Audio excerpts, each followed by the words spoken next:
avec la chute sur le plan international de ces différents minerais auxquels nous nous dépendons, vous pouvez être sûr que demain, nous allons tourner la planche à billets. Et si nous tournons la planche à billets, il n'y a rien qui sera au rendez-vous pour que le pays se développe, pour que même ces élections-là, aujourd'hui, qui paraissent un peu contraignantes, ne puissent plus être au rendez-vous. Merci. Madame, revenons sur la politique. Les élections, on en a parlé pendant les concertations nationales. Aujourd'hui, élections au centre du dialogue qui est convoqué. Vous ne trouvez pas que les choses vont tirer en longueur? Vous nous rassurez aujourd'hui qu'en 2016, toutes les élections auront lieu? Il est vrai qu'il y a un grand nombre des élections que nous n'avons pas encore tenues, pour ce qui est de la tranche prévue, pas simplement pour 2016, mais il y avait un certain nombre d'élections que nous devions déjà tenir au niveau en 2015, et les choses ne se sont pas faites selon le calendrier de la CENI. Mais pourquoi faut-il aller vite en besogne et puis se cogner, je dirais, contre un mur de béton? C'est quoi les murs de béton? Les murs de béton, ce sont les difficultés que nous pouvons rencontrer sur le chemin par rapport à ces élections. La première difficulté déjà, nos frères de l'opposition l'ont posé. Le fichier électoral, il y a une discussion autour de nouveaux majeurs. Il y a une discussion autour de nettoyer ce fichier. Il semble qu'il n'est pas fiable. Il y a des discussions autour de ces questions. Au-delà de ça, il y a le calendrier. Que nos amis de l'opposition auraient voulu que le calendrier soit global, qu'il puisse englober, sinon qu'il puisse comprendre toutes les étapes. Alors que ce que la CENI nous a donné jusqu'aujourd'hui n'a pas encore repris la totalité de tous les processus. Alors, il vaut mieux pour nous pouvoir parler, faire un calendrier, je dirais, consensuel, tel que le veut aussi le chef de l'État, que les acteurs en présence puissent se prononcer là-dessus. Qui peut aller même au-delà de 2016? Je crois que se mettre à faire les calculs sur le temps, que ça peut aller au-delà de 2016, je crois que c'est faire des supputations, y aller par hypothèse, je ne pense pas. Je crois qu'aujourd'hui, puisque le dialogue va être convoqué incessamment, nous aurons la date précise, la commission préparatoire va travailler, je crois que les acteurs, puisqu'il n'y a pas que la majorité, il y a toutes les choses, les composantes qui vont composer cette commission, ils feront attention à différentes choses, dont les délais. Pour des raisons de budget, le chef de l'État l'a évoqué le week-end dernier, il va falloir organiser des élections moins coûteuses. Qu'est-ce que vous entendez par là, vous? Vous voyez que le chef de l'État lui-même dit des élections moins coûteuses. Mais lorsque vous suivez son adresse, il n'a pas déterminé que ce sont celles-là qui sont coûteuses. Par exemple, ce sont les législatives ou les présidentielles ou, je sais pas moi, les provinciales qui sont plus coûteuses. Les élections coûteuses, il faut les évaluer parce que c'est la CENI qui nous donne le budget. Maintenant, les acteurs politiques doivent se parler, voir quelles sont les élections qu'eux estiment aussi être importantes. Mais seulement, il y a un aspect des choses qu'il ne faut pas oublier. Jusque-là, depuis que nous avons commencé le processus électoral, je crois qu'on a passé en revue tous les scrutins, sauf les locales, les municipales. Nous ne pouvons pas aussi non plus faire une démocratie à double vitesse. Il va falloir pouvoir intégrer tous les aspects, tous les scrutins. Mais puisqu'il y a une discussion autour, certains estiment qu'il faut d'abord aller faire d'abord le présidentiel, d'autres estiment qu'il faut d'abord aller avec les législatives nationales combinées au présidentiel, d'autres estiment que les provinciales sont plutôt peut-être une nécessité, comme aujourd'hui nous avons démembré nos provinces, conformément à la Constitution. Alors, toutes ces questions doivent pouvoir trouver un consensus par rapport aux acteurs politiques. Vous, Ernestine Nyoka, c'est quoi votre point de vue à ce sujet? Mon point de vue à ce sujet... Il y a 7 scrutins organisés d'ici à fin 2016. Mon point de vue à ce sujet... quels sont ceux dont on peut se passer, d'après vous? Mon point de vue à ce sujet, on ne peut se passer d'aucun scrutin. Je viens de vous parler tout à l'heure d'une démocratie à double vitesse. Puisqu'il n'y a pas d'argent pour tout faire. Pourquoi va-t-il falloir ne faire que les présidentielles et les législatives nationales et les autres scrutins? la présidentielle et les législatives sont contenues dans la Constitution et il y a une date fixée pour qu'on puisse s'organiser. Ce n'est pas le cas avec les locales ou les municipales. Autrement dit, madame, pour vous, toutes les élections se valent. Il n'y a pas une élection qui est beaucoup plus importante. C'est important. Toutes les élections, pratiquement, je peux le dire, je peux l'affirmer, toutes les élections se valent. Y compris la présidentielle. Nous avons aujourd'hui, par exemple dans les cas de démembrement de nos provinces, nous sommes passés de 11 provinces à 26 provinces. Les nouvelles provinces sont installées aujourd'hui et ces nouvelles provinces doivent avoir des structures comme les autres. Ces autres provinces avaient déjà soit connu les élections provinciales qui ont donné lieu à des assemblées provinciaux et des gouverneurs de provinces. Mais par exemple, les nouvelles provinces aujourd'hui, qu'est-ce qu'elles ont? Les nouvelles provinces, ceux qui les dirigent sont des gouverneurs, entre guillemets, des commissaires spéciaux. Non, je sais pourquoi je vous dis gouverneurs. Sont des gouverneurs, entre guillemets, appelés commissaires spéciaux, selon le vœu de la Cour constitutionnelle. Lorsque nous nous disons en droit, quand il y a un problème qui demande une solution à situation exceptionnelle, il faut trouver aussi une réponse exceptionnelle, une solution exceptionnelle à ces problèmes. C'est ce qui fut fait. Et maintenant, ça c'est trouvé. Dites-moi, nous faisons le présidentiel, nous faisons les législatives nationales, puis nous laissons le provincial. Et après nous réfléchissons comment. C'est une contrainte nous nous mettons, s'il vous plaît, madame. nous allons nous mettre à nommer. Puis il y a une autre frange des choses, des acteurs politiques qui dira, vous nommez les gens de votre obédience. C'est comme ça qu'il va falloir se mettre autour d'une table. Il faut s'entendre. Si de manière consensuelle, nous disons, nous voulons les présidentielles, nous voulons les législatives nationales, nous voulons nous arrêter simplement aux provinciales, si on le dit de manière consensuelle, c'est bon. Mais si c'est imposé, je pense, selon l'entendement du chef de l'État, c'est là que le nœud va blesser. Ou là où les Romains s'empoignèrent, si je peux m'exprimer. Donc on pense que pour trouver un consensus, on n'a pas besoin d'un dialogue. Ma consort parlait de G7 ou de cette frange de l'opposition qui refuse carrément le dialogue. Et en lieu et place, il propose la réactivation de la tripartite, majorité opposition, société civile. Pourquoi ne pas faire ça? Pourquoi un dialogue de plus? Vous avez parlé d'un format standard. Peut-être on risquerait d'avoir des résultats standards, c'est-à-dire gouvernement de cohésion nationale. Pourquoi ne pas se référer à cette tripartite, majorité, opposition, CENI? Ça a plutôt bien marché. Madame, j'aimerais autant vous interrompre sur la tripartite. Il y aura problème. Majorité, nous sommes la majorité. Nous savons ce que nous sommes aujourd'hui.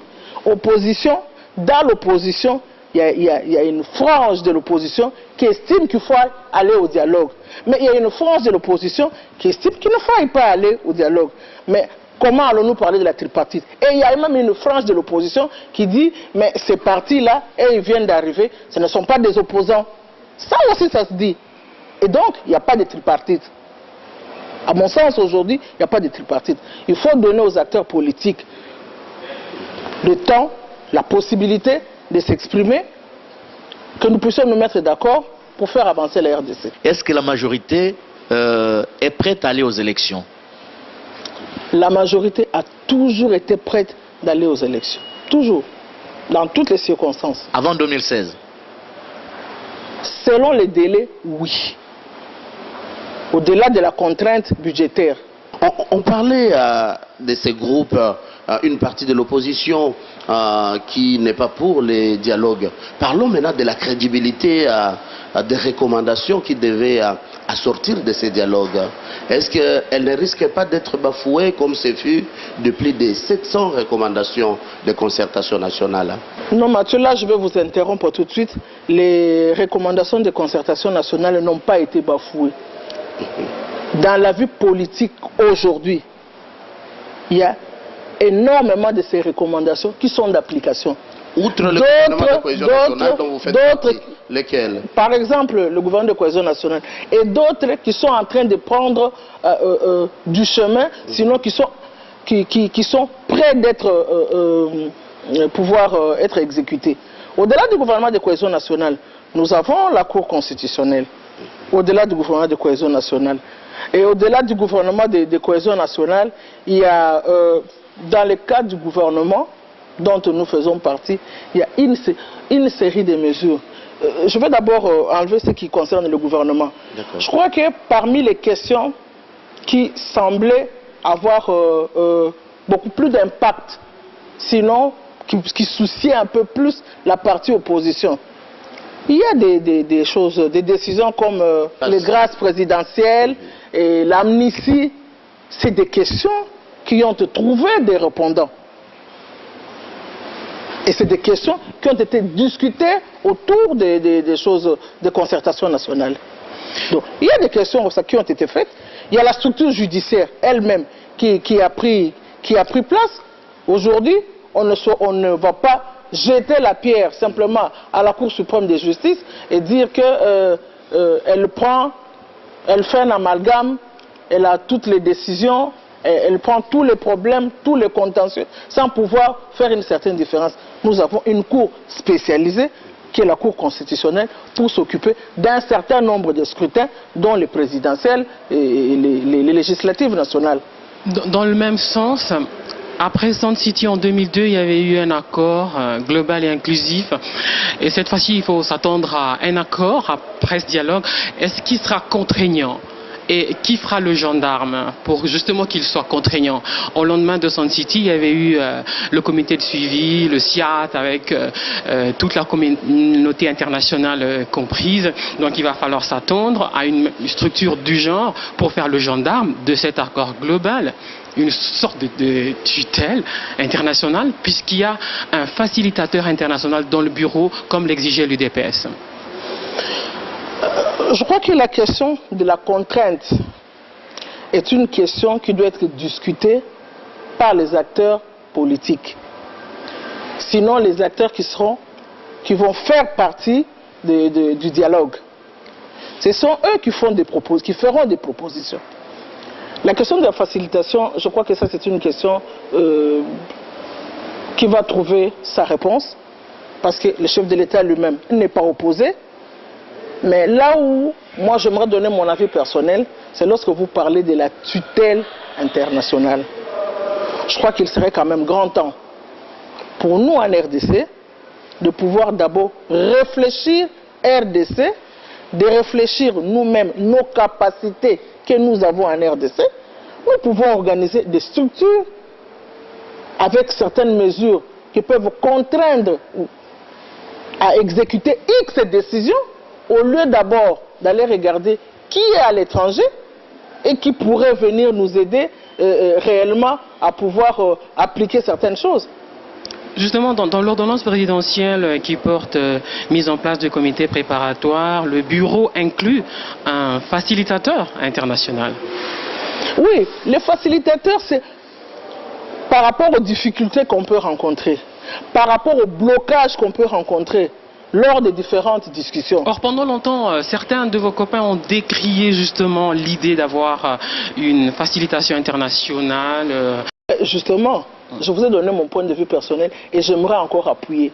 Lors des travaux de concertation nationale, nous avons eu le président Sassou Nguesso comme celui qui viendrait faire la facilitation dans le cas où il y aurait eu blocage. Il était prévu, mais je pense qu'il n'avait pas intervenu. Il n'était pas plutôt intervenu parce qu'entre fils du Congo, nous avons pu trouver de voies et moyens pour baliser le chemin. Mais pour cette fois-ci, c'était un préalable de l'UDPS. Mais bon, quand le chef de l'État parle de grâce présidentielle, vous envisagez ça comment? Mais vous savez comment elle s'applique la grâce. Il faut voir qui rentre dans les critériums d'obtenir une grâce. Il faut d'abord au départ avoir un texte et ce texte détermine qui entre dans ces critériums et par rapport à cela, ceux qui sont en détention pourront l'obtenir. Tout de suite, on a vu Diomi Dongala, Mouyambo et tous les autres qui sont peut-être des prisonniers de droit commun non concernés par l'amnistie. Ça veut dire qu'on peut les voir dehors, en liberté, concernés par cette grâce. Madame Amina, pour des raisons décrispation. Par des formations professionnelles. Pour arriver à une Parce que décrispation. je suis quand même un auxiliaire de la justice. J'ai quand même été auxiliaire de la justice pendant bien longtemps par des formations professionnelles. Ce que vous dites, ce que vous considérez, vous dites vous, nous les politiques nous disons, ça c'est politique, ce n'est pas un dossier de droit commun, il y a une marge entre les deux. Je n'aimerais pas entrer sur ce terrain, sinon je donnerai mon avis, et lorsque je donnerai mon avis, l'on dira, ah, elle nous a catalogués. Je préfère ne pas aller sur ce terrain, parce que je sais que ça veut dire un prisonnier de droit commun et un prisonnier politique. Je pense que nous n'avons pas. J'ai pas parlé de prisonniers politiques. Moi, j'ai pas parlé de prisonniers politiques. Pour certains cas, nous n'avons pas de prisonniers politiques. Moi, j'ai pas parlé de prisonniers politiques. J'ai parlé de prisonniers de droit commun non concernés par l'amnistie ordinaire et qui seront peut-être pris en compte dans cette grâce présidentielle. Oui, mais s'ils sont prisonniers de droit commun, c'est que pour le droit commun, il y a une procédure à suivre. Lorsque vous êtes condamné, vous avez droit à faire un appel. Vous avez droit à faire un pourvoi en cassation, puisque vous êtes prisonnier de droit commun. Est-ce que vous avez déjà dépassé toutes ces étapes-là, si vous n'êtes plus en droit de le faire?